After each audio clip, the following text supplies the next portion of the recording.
It was my OR day, so every Thursday I operate, and my phone went off. It was Rita, our emerge doc, and she had told me about a patient who had fallen on his left side. This particular patient actually walked in to triage, and he was able to tell his story initially to the triage nurse. But then while he was sitting at the triage desk, he quickly deteriorated and lost consciousness. So I looked, and the aorta should be kind of 2 to 3 centimeters in the abdominal section, and his was 8. So I critical vascular surgery. And all of a sudden Rita looks over and she says, "He wants to talk to you." So I pick up the phone and he very politely introduces himself as Varun Capella. I'm the vascular surgeon from Brampton. I can come up to Orangeville, but I need you to take him to the OR and I need you to cross clamp the aorta. So that's, put some pressure on, stop any flow coming down through this ruptured aneurysm. The aorta, the big pipe that goes from the heart to the rest of the body, had ruptured and burst, and so it's obviously a very critical situation. If you think of this akin to like plumbing, this was a broken pipe.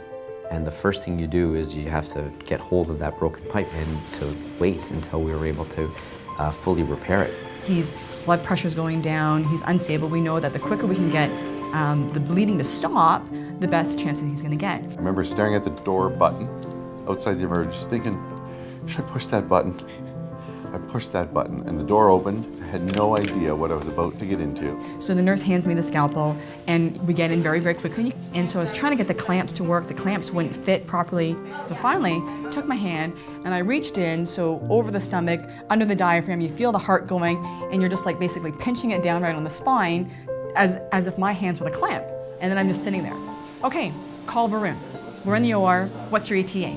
There's not many times in your career when you walk into an operating room and everyone looks at you at the exact same time. I can't tell you how many amazing nurses that were there. Basically, I think it was the entire OR staff had stuck around to help with this case. And I saw 3 anesthetists saving the patient at the head of the table, doing an incredible job. And Dr. Wang had her hand just underneath the diaphragm, putting pressure. And it was that maneuver that saved the patient's life.